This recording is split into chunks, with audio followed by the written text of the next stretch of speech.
Okay, so hello everybody, and welcome to our panel discussion on artificial intelligence and machine learning in biomedical research. So this event's one in a monthly series called Lab to Table Conversations, hosted by the School of Medicine Basic Sciences. So I'm just going to wait for maybe 30 seconds or a minute for people to complete logging on, and then we'll get started.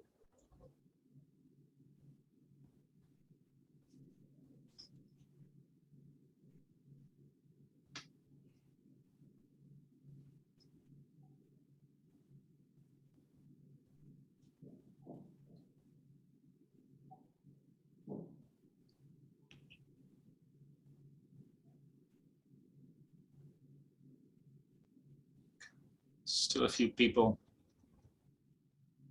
coming into the room.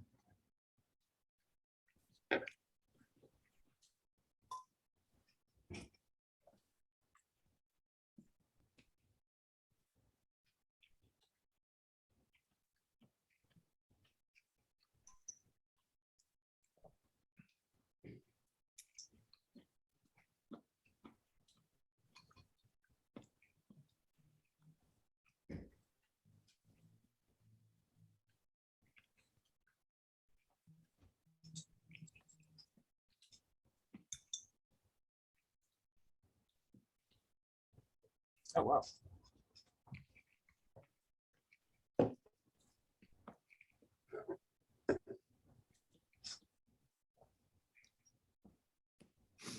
Okay, we're at 100 participants.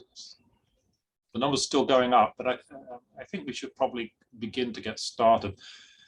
Just a housekeeping thing. So if you have questions, if you would please put them into the Q&A at the bottom of your screen on the little icon there. And then we can hopefully have time at the end of this panel session to discuss them. We already have a number of questions that were submitted at registration. And we'll try and answer as many as we can, but we might not be able to get to all of them. Okay, so to begin, my name is Ian Macara, and I'm going to be the moderator of this session. By way of introduction, I'm the chair of the Department of Cell and Developmental Biology in the Vanderbilt School of Medicine. My laboratory studies how cells self-organize into tissues and organs that comprise our bodies, and how this organization is disrupted in cancer. So I confess I'm not an expert in AI and deep learning, but these tools now play vital roles in many aspects of my research, and my laboratory uses them almost daily in one form or another. However, we do have a panel here of experts in artificial intelligence, and I'm going to now ask each of them to briefly introduce themselves before we begin the discussion. So, Andre, why don't we start with you? Hi, everyone. Nice to meet you all. Thanks for attending. My name is Andre Bastos. I'm an assistant professor here at Vanderbilt. I've arrived only about a year ago. I'm starting up my lab here, and the purpose of my lab, or the goal of my lab, is to understand cognition at a single neuron level, and also to understand how networks of neurons interact in the brain as, for example, we are perceiving something, or when we're remembering something, or when we're deciding whether or not to pay attention to something. And in order to answer this research question, we train non-human primates, monkeys, on tasks, and that enables us to then have almost human level style behaviors that we can study all the way down at the neural level. So we're trying to really span a whole host of different neurobiological organizational levels, from the single neuron to networks of neurons to brain regions, and then ultimately to behavior. And we're trying to understand that. And needless to say, the data sets that we're collecting on that end are getting more and more complex. And as they scale up and get more and more complex, we've been increasingly using and borrowing tools and expanding on tools from machine learning and artificial intelligence to understand that data. And ultimately, also, we want to create better models of the brain. So we're also going to test whether or not some AI models are good models for what's happening in the brain itself as these types of computations are performed. Super, thank you. So Shannon, you're doing a very different type of research. Yeah, so my name is Shannon Smith. I'm a graduate student here at Vanderbilt in the lab of Dr. Jens Meiler, doing a lot of smaller biochemistry research, think a lot smaller at the individual protein level, looking at their structures and applying that specifically into the context of drug discovery. And there are a lot of tools that the pharmaceutical industry has been using within the AI realm to help us with these tasks. So looking at individual proteins and their structure and their function, and then going from there and designing a drug to hit that protein. That's kind of the realm that I work in. Thank you. So Jesse, you're our real expert on AI. So. Well, so I'm Jesse Spencer-Smith, and I'm Chief Data Scientist at the Data Science Institute at Vanderbilt University. I'm a cognitive psychologist and cognitive scientist by training, and I have academic and industry experience. Previously at University of Illinois Urbana-Champaign, I was an assistant professor in their quantitative psychology department. In industry, I founded the first data science team at HCA Healthcare. But here at Vanderbilt, I lead a consulting data science team. We collaborate with researchers across the campus in applying data science and AI to their areas of research. And we've had projects applying AI to areas from archaeology to education to basic sciences. Also note that we do offer free consultations, workshops, trainings, and I believe that we'll be sharing a link at the end of this if you'd like to learn more about how to access those. Great, thank you very much.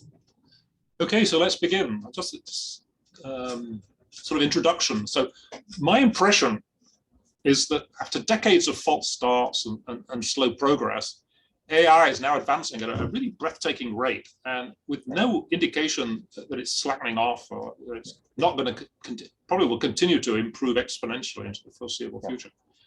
And, you know, I get the impression that it's transforming almost every field of human endeavor, including scientific research.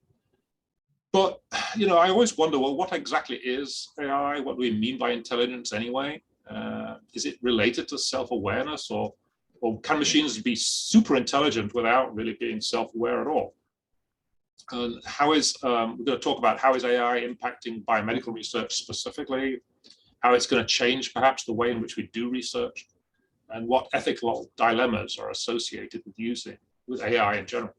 So perhaps we could begin maybe with this fundamental question about what AI really is, whether it is intelligent, whether artificial intelligence is intelligent, and how is it likely to evolve over the next few years?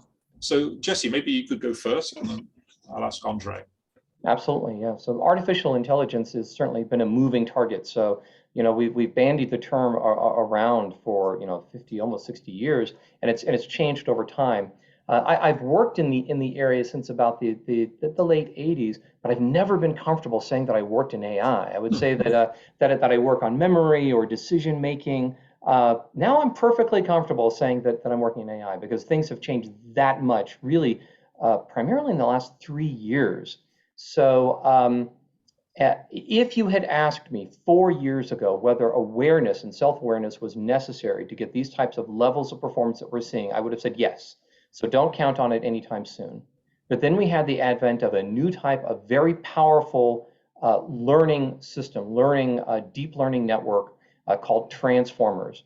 That combined with the additional compute that we have now, combined with an idea that's called self-supervised learning, allow these machines to learn on unstructured data. They can learn languages from being exposed to large corpuses of text. They can learn language by being exposed to large corpuses of audio of spoken language, can learn language from that. They learn from seeing symbols over time. So they can learn whatever language you would like them to learn. If you show them proteins, they can learn the language of proteins. If you show them the language of readings from astronomical observations, they can learn about anything that you would care for them to learn.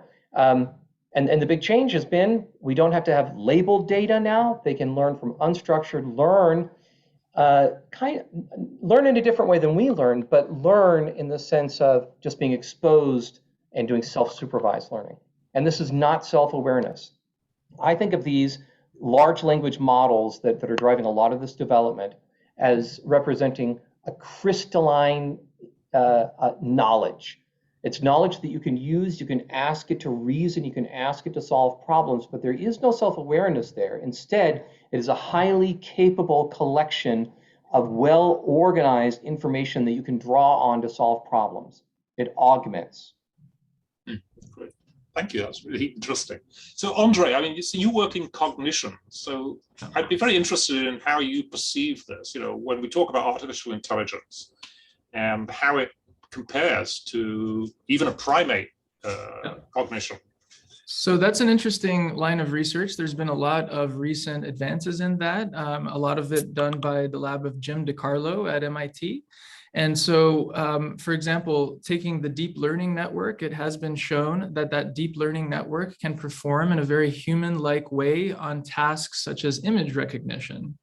And these tasks involve, for example, identifying faces, identifying objects, things like that, have been very well validated. And the performance of those networks, while not exactly the same as human level and primate-like performance, does approximate it fairly well.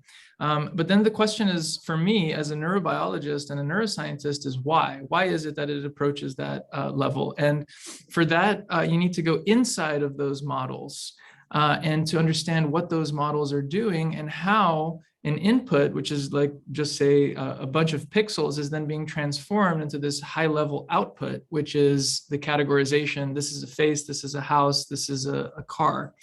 And in order to understand that transformation, we almost have to open up these AI tools and study them almost as if we study a brain. And that process is also happening, but we are much less along on that. And that limits a little bit our ability to extract deep mechanistic neurobiological insights from taking only a machine learning approach. So the most, I think, promising work is going to be to combine the so-called wet lab approach and the dry lab approach. And that's something that we are hoping to pioneer in my lab, a so-called amphibious approach, where we're taking both sides on the question of intelligence and the question of, for example, how memory works. So you think that studying deep learning and artificial intelligence could ultimately provide insights into how the human brain thinks? Yes, yes, and of course it could also provide insights onto how it does not perform those tasks. And so what some people are doing is comparing the internal representations inside of those AI tools to actual neurons that we can record in a number of different ways using a number of different techniques. And then you can actually see how representationally similar or representationally dissimilar the brain is to actual neurons, artificial neurons in an artificial neural network or a deep learning neural network. And then you can test different instantiations of those machine learning networks, which you can fine tune by hand and see what best approximates the brain. Now, that's also a very academic exercise to be doing that. And people in industry, I wouldn't expect to have a very deep appreciation for that or a large desire to want their tools to look like the brain. And that's a little bit the problem I see as a limiting factor on how this can be used in neurobiology, is that the machine learning and AI tools are advancing, again, at this record clip, but they're advancing with a different function in mind, which is to best create a product or to best approximate whatever learning it is being catered to.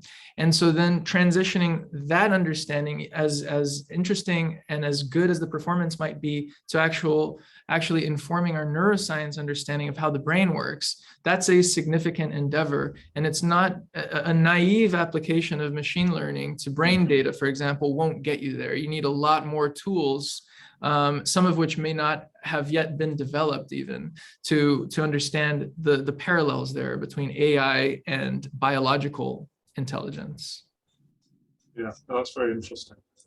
Actually, I'd like to get a sense both from you and maybe ask Shannon first, is how artificial intelligence is impacting your approaches to research. Because you're tackling very different problems at different scales. And so perhaps Shannon, maybe you could sort of talk a little bit about how it's changed the way you're doing your research project. Sure. So like I said, I do more of drug discovery, and that's a really complicated process. For one thing, it's a very drawn out process. Typically, it takes over a decade to develop a single drug that gets to market. And there's a lot of different stages in that. You have to figure out what's going on in a certain disease that you're looking to develop a drug for, and what kind of proteins are involved, what kind of, you know, at the organismal level, kind of what's going on, and what can you actually target with some sort of a small molecule or something. Then you have to find that small molecule, and then you have to optimize it, and then you have to test it and validate it for safety and for efficacy. So that's a really drawn out process. And typically, you know, we're not to the stage yet where you can do this in an end-to-end fashion, where you can say, we have this specific disease that we're interested in finding, you know, a cure for, right? But we have, you know, ways to implement AI in each of those different stages. And that's kind of where it's, and I'm using it in my work. I specifically work in the, you know, let's find a compound that hits our target and let's optimize that compound. And that's just one stage of that, right? And when we use a lot of AI within that relatively small part of this entire pipeline, but people are using it at the very beginning where they're trying to find a protein target that's involved in that mechanism of disease. And also on the back end, trying to basically get these things, you know, through to clinic and see if we can test for, you know, test for efficacy, right? Especially in diseases that are hard to test for efficacy for. Maybe you're looking at a preventative disease, right? Are you going to wait years to see if this drug prevents a certain event from happening? You know, how do you do that, and how can we speed that up? And perhaps you could explain to people about AlphaFold, because, you know, artificial intelligence recently, you know, David Baker's group and DeepMind in the UK have totally revolutionized structural biology. I mean, overnight it revolutionized a whole field. And maybe you could just briefly sort of say why this happened or how it happened. Absolutely. I love talking about this. So basically last summer, you know, AlphaFold basically just, you know, beat the competition in terms of the protein folding problem. People have been trying to do this using all sorts of different methods for the last 50 years. And what the problem is, it's called the protein folding problem.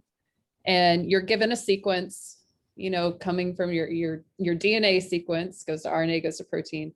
And you can think of these proteins as a long, as beads on a string, right? And there's 20 different colors of beads. And just using those colors, the sequence of those, what does that look like in 3D? How does this thing fold up on itself? And that's really important for designing a drug or understanding the basic science of that protein in that system. And people have been trying to do this for the past 50 years with all sorts of approaches.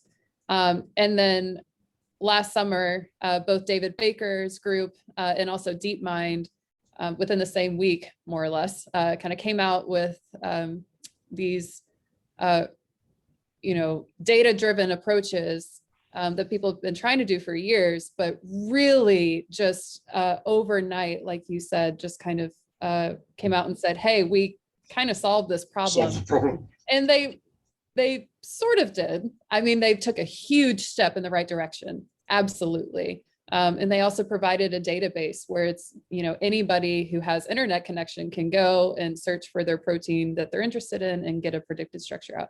And that was just a data problem, right? That was, they did it simply. They didn't use any sort of biochemical or biophysical, you know, simulations, which we've been working on, trying to understand the actual mechanism of folding.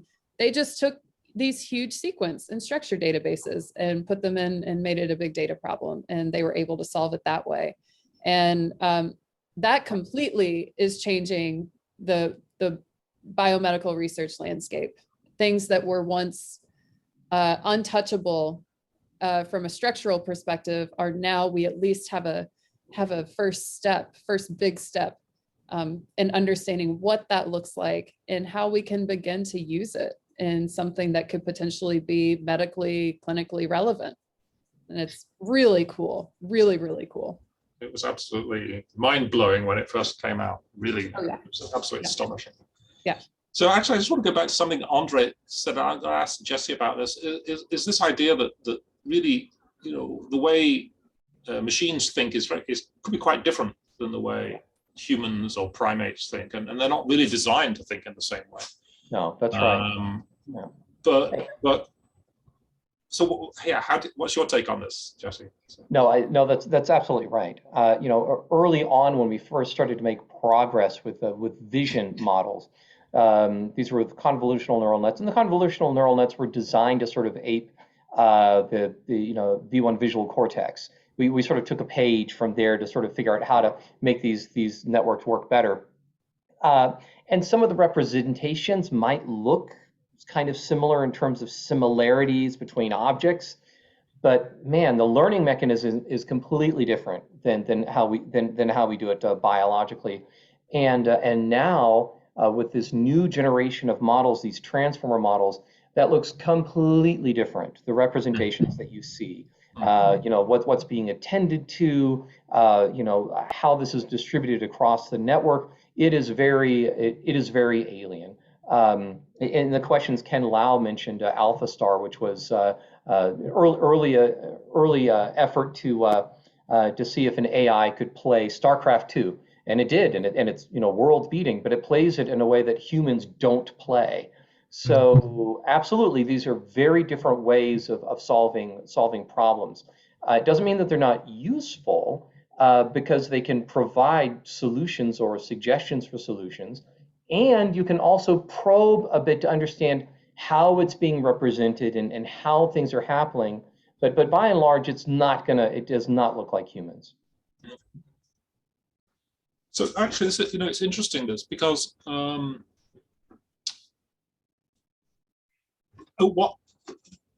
just reading Ken's question here about, since we don't really look inside the black box to see exactly how it's coming up with an answer, you know, and how trustworthy is it? So for instance, if, you know, Shannon or Andre are using these tools to try and probe the research question, you know, if you don't know how it works, how trustworthy can the answers be? And I've heard that even small changes in parameters can give you completely different outcomes, or at least in the past. Whether that's true now or not, I don't know. Yeah, depending on the networking, you'd be more sensitive to that. The interesting thing about these large language models now is that in some sense you can ask them to show and to represent how they arrived at some of their conclusions. It's becoming more and more feasible. But absolutely, you know, you have problems with, you know, if you think about it, these networks learn off of the data that they are shown. So they do self-supervised learning on the data that they're shown, whether it's text, proteins, audio, you know, images, they're learning on this. So think about where this text comes from for the large language models in particular. It comes from the internet. You know, is there ever anything problematic that you ever read on the internet? Well, these models are learning that. So it's not just that it's a little bit unclear, but there is also a large problem with bias as well. So it's a huge area of research and of understanding. There are some ways to mitigate, but it's something that's important to recognize. The old style of trying to ask for explainability hasn't been terribly successful. And so I think that we're going to have to move into an area of where we're careful in how we apply the models. We augment decision-making rather than replacing decision-making. We have checks. We have ways of validating. That's going to always be important. I can see this being a problem with things like using artificial intelligence in radiology, for instance, for doing diagnosis, right? If you don't know how trustworthy will the diagnoses be, right? If you don't know how they're arriving at those diagnoses in the medical area. Actually, so Andre, maybe we could go back to your research and how you're using AI for studying cognition in primates, and how you see in the future that's going to Absolutely expand. Yeah, so for us as neuroscientists, over the last few years, we've been able to scale up in a really radical way the amount of data that we're able to collect. And so, for example, if I want to look at the brain, right, then I'm going to do an anatomical study, which will involve looking at where neurons are and what different neurons are expressing, what kind of proteins they're expressing, and so on. And it used to be that you would have to perform a few of these sections, and then under a microscope, individually label by hand and count neurons by hand. And that's still how a lot of our fundamental knowledge about the brain was done, was by a poor student usually sitting under the microscope, counting for hours these neurons. So imagine that now you have a tool where you don't have to do that anymore. You can train a machine learning algorithm to recognize what a cell looks like, potentially recognize what different types of cells look like. And now all of a sudden you can get a much higher throughput, and the amount of throughput that would increase can be measured, in multiple orders of magnitude. So we're talking about times 10, times 100, times 1,000, or the same amount of data can be gathered and analyzed in, let's say, 1/10 or 1/100th of the person hours. So you can think about it either as expanding the amount of data you have access to, or radically reducing the amount of time to process. In my own experiments, I've used these types of tools in order to be able to make sense of more neurons that we record electrophysiologically, that is, recording their electrical signatures in the brain. As you all may know, neurons fire action potentials. Those are changes in the electromagnetic properties of the neurons, which we can detect. And that's how we think the language of the brain works. We think that it works through action potentials in one particular type of neuron, signaling the presence or absence of something in the environment or in the internal milieu of thoughts, and then relaying those messages to other neurons. And at that level, in terms of being able to record from multiple neurons, we've also made tremendous progress on the data front.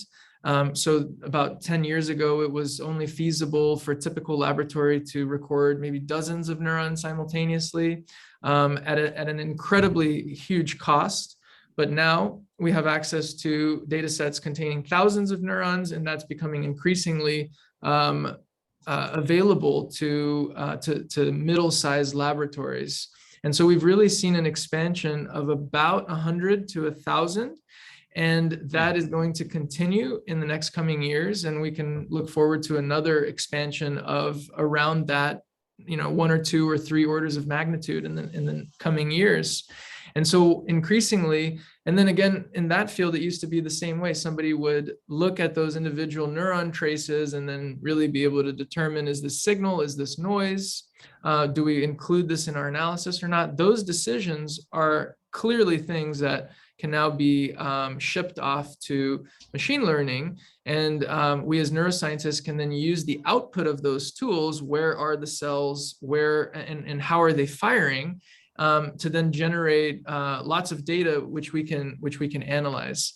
Where we haven't made, in my own opinion, too much progress on in terms of working with machine learning is on asking the right questions or gaining mechanistic insights into the brain from, again, that naive approach to machine learning. But that being said, that naive approach is now enabling us to use massive data sets. So even that naive approach is, I would say, a transformative endeavor within neuroscience. So that's where we are now. Did that answer the question, or was there another question tucked in? Yeah, no, I think that's really does. But it makes me think. I mean, listening to what you're saying, I wonder in 5 years' time from now. I mean, there's been huge advances in understanding neural circuits, right, that control all sorts of behaviors. hunger or whatever, and how that's going to change, say, 5 or 10 years from now, and especially when you say there might be 1,000-fold increase in the density of information that we can extract. Yeah. Yeah, then there will be an even larger machine learning or pattern recognition problem, right? And that is not just recording and trying to figure out where the neurons are, but then trying to figure out how those properties of those neurons, those firing rate properties and action potentials, the language of the brain, how that translates into thought. And that's really what we are after. And that's where I see that a current application of machine learning is perhaps going to give us the ability to categorize different types of cognition, but it won't give us a mechanistic insight, again, of how those things are happening. And there could be an argument to it to say, well, do we actually need a deep mechanistic understanding of how the language of the brain produces thought and action? Or is it sufficient to have a black box approach where we have the data, we have the trained models that gives us the outputs that we want? So that's one approach, that more bottom-up approach. To me, as a neuroscientist, I don't find that particularly satisfying, but there could be a whole host of good applications to that. For example, treating brain disorders. If you can figure out how that mapping between neural language to deficits in a memory function, for example, works, you might be able to reverse it within this black box style engineering approach. I would hope, though, that we could move beyond that as well in order to really be able to understand the how and the why questions. How are neural circuits functioning to give you these emergent properties of behavior? And why does that happen in that particular way and not in other ways, giving us other forms of cognition, for example? Jesse, do you think that knowing that we already know the wiring diagram of the fruit fly, and probably, in 10 years' time, we'll know the total wiring diagram maybe of a mouse brain? I'm wondering if this will have an impact on artificial intelligence and deep learning machines. Is this, or will it be a completely separate field? No, I think that right now to train a deep neural net, a large deep neural net, and a very large deep neural net is extremely expensive. In terms of energy, in terms of costs, which means only a few select companies or organizations are able to do these. And that's because the way that learning happens right now is very compute intensive in a process known as backpropagation.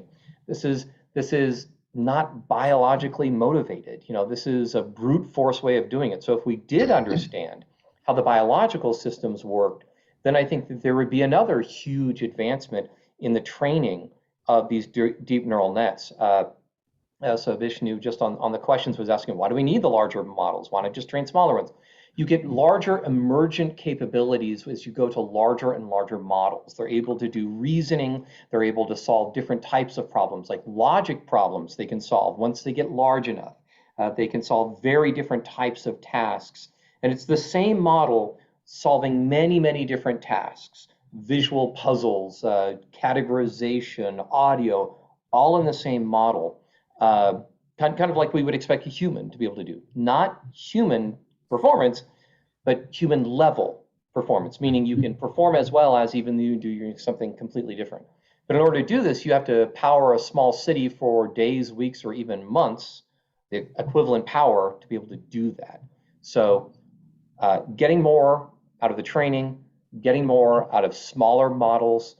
We know that a great deal is possible now once we go to more and more powerful models, but we've got to get better at training them so we don't have to impact, frankly, the environment so much as we're training these models.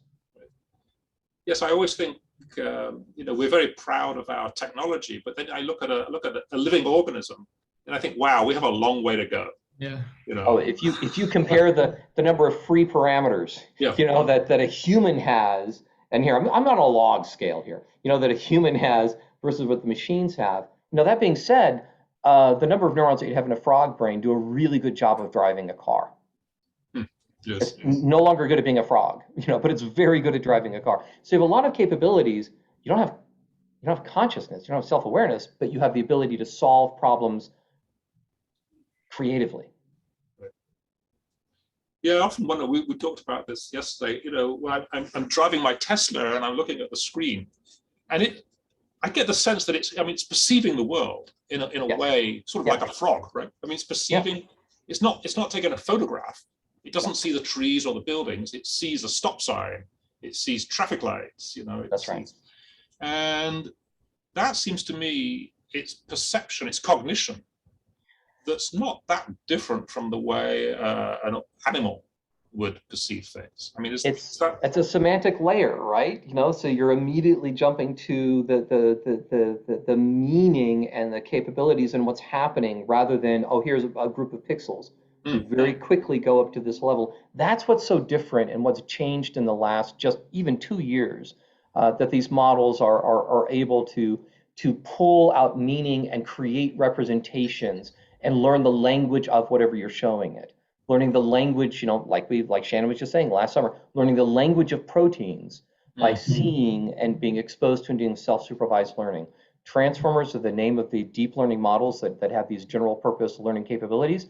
These models have multiple capabilities. So they're trained on one thing, but they can be used for many others. So with Tesla, for example, they have a single model underneath and all these other what are called model heads on top. So this knowledge of the world and what you actually see and what you get out of the different sensors, one is designed to figure out stop signs, stoplights. Another one is designed to turn out to figure out how far you are from the car in front of you from vision alone. They don't use radar anymore, right? So all these different capabilities built on this pre-trained model. That's why these models are now called AI foundational models. You don't just solve one problem, train and solve one problem. Instead, you train and get trained on another problem. And these models are growing and learning and getting more and more capable as you do that. Andre, do you think, this cognition idea, there's any similarities conceptually in the way, a car perceives its surroundings versus the way a primate does? I don't think at the level of cognition there's a lot of similarity. I have to be honest though, I don't know exactly the inner workings of those representations. But in the primate brain, the way it sort of works is you have these deep neural networks that basically process, let's say, vision or touch or audition. But then as you get up to the more cognitive areas of the brain, the prefrontal cortex, for example, right here in the back of your forehead, you get to a type of representation that's no longer so strictly hierarchical, and it's more akin to a random network, which can then be trained. So and there are certainly parallels for both of those things within machine learning. Maybe it's a question for Jesse whether or not that same architecture exists, a deep neural network feeding into a artificial neural network and then feeding back down. And the idea currently is that consciousness is an emergent feature of having those two elements in the model, this deep hierarchical network as well as a recurrent level, and that in order to be conscious of something, you actually need what we call a broadcast of a signal throughout the entire network. So it's not sufficient for just the top level of the brain, for example, to think face. If that happens, you wouldn't have a conscious percept. When you consciously perceive a face, you hit that top level, but then you have this global neuronal broadcast of that information throughout the network. And that sort of level of organization isn't present in machine learning networks as far as I know. The sort of idea that it's not sufficient to just represent, but really to globally broadcast that representation so that it's available to a large part of the network. That's currently one of the leading theories of how you become conscious of a particular percept. And I'll just mention again real quickly how surprised I was. So as a cognitive psychologist, I was quite surprised with the capabilities that are possible without that. So without that, even the ability to develop awareness, this very, as I mentioned before, like crystalline kind of representation of the knowledge, very sophisticated representations of the knowledge, but it only, and there's some recurrence within, but these are just within stacks. Generally, it is feed forward. only going forward, and yet amazing representation. So my goodness, when you actually do introduce, the architecture which does support, that, as you were saying, Andre, that the broadcast, what in my mind, it's kind of like you have the foundation of knowledge there, right? And weirdly, we have that first. Yeah. And everything else is going to come after. Well, let's talk a little bit more then about this difference between feed forward and feedback, because I think it's an important distinction there. As a neuroscientist, again, we have this idea that you have your sensory data, it comes in and it feeds up the cortical hierarchy. But then we know that already at an anatomical level, we have just as many, and in some systems more, feedback connections coming the other way around. And these feedback connections, we're still studying their physiology and their function. We don't have a perfect understanding of them yet in relation to the feed forward, but in general, the idea is that they are capable of transforming and performing manipulations on top of those first order representations. So for example, you might represent a car and a tree and a face, but then the feedback processing is necessary for you to decide which one is important at that particular moment in time for you to pay attention to. The idea is that there's always this constant interaction between these feed forward and these feedback loops. And whereas the feed forward sort of architecture has been influential in AI in terms of building networks that look like that, so far the feedback information from neuroscience and about the brain hasn't informed too much, although I know that there are certain developments, but hasn't informed too much the training and the learning and the basic structure of these AI models. I would say what's informed in the last in 2019 when transformers were more broadly introduced was the idea of attention, but done in a very particular way. I don't know if I personally would have called it attention, but it certainly seems to be acting like that. But in a very particular way, and the feedback only happening within particular parts of the stack. The one big feedback that you have that goes all the way back across the network is that back propagation, which is only happening during learning. And so the changing of weights, the learning only happens during training. Very expensive, and that if you want to think of it like a broadcast message affects all the weights all at once, like the entire brain being updated, the entire network being updated. That's not biological, where we have selected feedback, and that's what's missing now. Granted, even with that, again, we do have these capabilities that are pretty astounding. Right. Okay, I think we should probably switch to some of the questions that are popping up on the Q&A here, and maybe I could ask Shannon to respond to this. Somebody's asking, can AI predict what will happen when a potential medicine is used to treat a patient and how the compound will act in the body? And I mean, I would guess at the moment that's a little far-fetched, but how do you see it, say, 5 years from now? You see this? Yeah, I love this question. So that's I would say that's probably the area of biggest focus for the application of AI, arguably, maybe. It's one of the top ones. And that is we call this pharmacokinetics in my world, basically what the body does to a drug. And looking at the safety of a drug in that context and the efficacy. I want to base this on the fact that 90% of drugs that get into human trials fail for one of these reasons. So this is a big place for potential with these tools, right? That we can improve using these tools. And how do I mean, that would be fantastic if we could just say, all right, here's this compound, here's our system, here's our person, maybe in the context of a personalized medicine, right? How would this react? I kind of mentioned it earlier, but I don't think that this works maybe in like kind of that end-to-end way. We can try to answer maybe more specific questions. And for one thing, drug-drug interactions are a really big thing, right? That would be one of the questions we could look at. Here's this compound. Would we have some potential liabilities with drug-drug interactions. And this is a huge field. The way that people are doing this actually is using these tools and mining the literature, right? So it's actually not looking at, the chemistry in the context of the body, but it's actually using this and diving through all of our available literature, whether that's publications or the patent literature or grant literature, right? And kind of looking at it that way. But it's a huge thing to be able to say, can we predict the potential safety of this molecule? And you go and ask chemists, and they have, they have a lot of different ways that they think about that question. And we don't really have an AI tool quite yet to do this. Can I also, I wanted to answer another question that was in here a little bit along the lines, a couple of questions further down about molecular imaging. Yes. And kind of tack this on.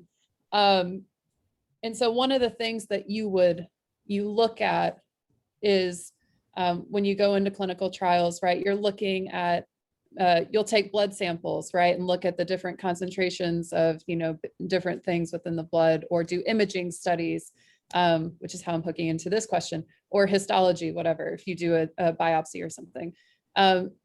One of the advantages of AI in the past couple of years, and we discussed this yesterday in our talk, is that you're able to incorporate a lot of different modes of data, right? You're not just restricted anymore to big matrices of numbers, right? Images are being able to, be our standard way to get these data, or looking into medical records would be a really great place to be able to do this. So I think maybe, Jashim, to answer your question here, I would think it would be really interesting to use these tools to figure out what you're missing, maybe in the context of combining your imaging data with maybe some of these medical records and the maybe what radiologists are, what they see, and kind of figuring out, combining those different data inputs. I think that'd be neat. I hope that answered your question in some. And actually, Shannon, there's one more question for you that popped up. It's whether AI has already begun to decrease the cost of early stage drug development, and in general, are drugs that are identified by these programs more effective? It's a little early for this, but no, I think so. There's a couple of examples that I'm gonna point you to where this has been used successfully. And so in 2020, Exscientia developed a drug that is now in clinical trials for obsessive compulsive disorder. And that was kind of the first one that was deemed an AI drug that went to clinical trials. And so for that, they had for those in the drug discovery world, they had a set target that had been validated towards this indication. And it had, it's a GPCR, right? Which we use a lot for CNS disorders, right? And they were able to do a lot of the compound hit discovery and subsequent optimization, which really cut down on the time and also the cost and doing that process more efficiently to get it into clinical trials. So that was in 2020. The second example that I'd point you towards is this company in silico medicine that developed a fibrosis drug. And what they did that's different from the previous drug that I just mentioned is that they did not have a validated target when they were applying their AI to this. So they actually used it from start to finish. They used AI methods to scan the genome and kind of these, the expression levels, I assume, I don't know for sure, of different proteins to figure out what's involved in this disease state. And went in and identified a protein target and then validated it, also used AI to find a compound to target that, that protein with the subsequent optimization. And now they're taking it into clinical trials, where they're also using these AI tools that I briefly mentioned, kind of combining data from as they follow these clinical trials, and trying to figure out the effect when you put this into human. So they're really using it all along the pipeline, which is really cool. So to put a number to that, I've got a couple numbers jotted down here. This process to get it into clinical trial took 30 months, and it was 2.6 million euros, which if you compare that to other drug discovery ventures, that is really fast and that's really cheap. Very cheap. So, you know, I think this is a phase 1 currently. So we'll see what happens with it, but that's really cool. I mean, that's fantastic to go from we want something to treat fibrosis. Let's figure out what's involved in that. Let's make some compounds to bind to it. And then let's navigate what it's doing in the body, and using AI all along that pipeline. So it is starting to get there. I think we're kind of in this, I don't know, kind of in the upswing of where this is really becoming a realistic, it's the hardware, right? And kind of the development of these AI tools really allows us to do this realistically in practice. There was a big article in Nature a few months ago where they could screen up, you know, virtually they could screen billions of compounds against a particular target. Mm-hmm. I mean, you know, that would be impossible to do in experimentally. And then they pick the best ones, and sure enough, you know, I mean, when they do test them, the top hits, they work. Yeah. It's pretty remarkable. Yeah, that's exactly what I do. That's my project. It's your project. I virtually screen billions of compounds, and come out. We were able to obtain a hit, you know, from a small number of compounds tested. And you know, this is kind of this is a really difficult thing to apply this to drug discovery. Because chemical space is just enormous. So how do you go about efficiently scanning that? And this is a big, big question. And we mentioned AlphaFold earlier, that's, you know, DeepMind. I think that this is the problem they're trying to tackle next. Sure it is. And it's an important one. It's one that it's really hard just because it's such a diverse data set. If we're thinking about this in a data context, proteins just have, you know, 20 different amino acids. It's restricted in its in what it can do. And whereas compounds, you know, there's a number that floats around out there in the drug discovery world that there are 10 to the 60th different compounds that are in druggable space, which is mind-blowingly massive, incomprehensible, really. And so how do you get data together?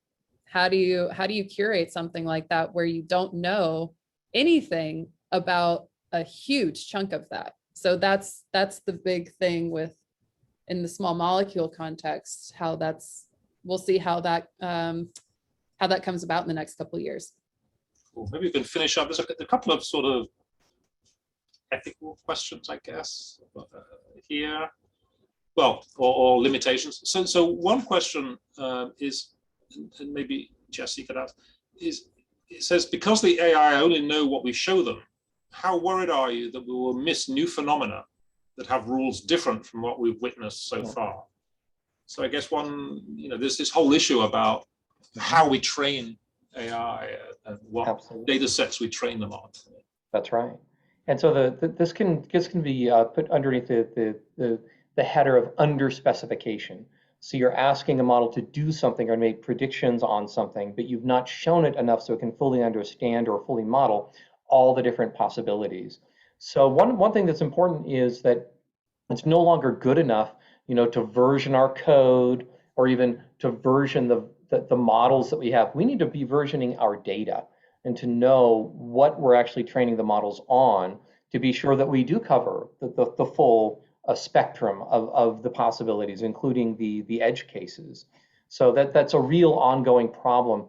That also goes and speaks to the previous question about explainability, especially sort of in clinical settings.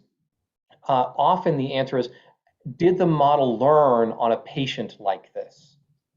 And if you're able to say, yes, here's the population that it learned on, then at least you answer whether it was exposed to those types of patients, because otherwise you could be, well, actually, no, we never saw. So there's no hope really of doing a good job necessarily. You might be able to impute or for the model make a good guess, but you can't count on it fully understanding what all the possibilities are. And Ken Lau had a question what the future role of academia in AI research, because a lot of it's being done by large tech, right?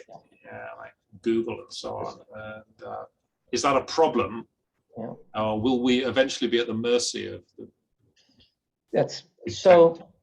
There are a couple of issues here. First of all, we can use the tools that big tech creates. That's okay. It can move our research forward. But can we actually move the ball forward and solve problems that have not previously been solved by training up brand new networks? Actually, we can. So the very, very large networks that can only be trained by large, tech companies or by organizations like Big Science, which is training an open source large language model. Right now, it's about, I believe as of today, it's about 60% trained, 60% there. But these smaller models, remember the transformers are general purpose, very powerful learners. So if you have a problem and you want to learn about a particular area, then you can train a model even from scratch on this particular data. So that's always a possibility. This specialized model can very well outperform even a larger model that's sort of a jack of all trades. So it's learned a little bit about your particular area because it's seen some, but actually if you have enough data, then you can train a specialized model to solve your particular problem. And that is still absolutely something which a big tech company is not going to be taking on because they're not interested in your particular area of research. So general purpose learners, we actually do offer workshops and trainings on how to do this and how to train models from scratch. And that's, I think, going to be a really important part of researchers' toolkits in the future. Yeah, absolutely. Okay, we're almost out just of to bring up another possibility, there's also things, a new model for science that's emerging in open science and open data, where you have certain institutes, like for example, the Allen Institute, which occasionally puts forward their own massive resources in order to either collect particular data sets that they can partner with individual universities on and dedicate institute level resources for data collection through what they call the Open Scope project, or provide these large models that you can train for your particular types of data. So I see that there's definitely space for within science and academia, especially in partnership with institutes like that, to be able to train and collect large data sets without using industry. But that being said, there's also the possibility for academia industry partnerships, which can also work. Right. Okay, I think we're pretty much out of time here, unfortunately. I'm sorry there's several questions that people had asked that we're not going to have time to get to. They're very interesting questions, but maybe we can do this again at some point, and we'll maybe be able to address some more of these questions. So thank you all very much. It was a fascinating discussion. I certainly learned a lot about it.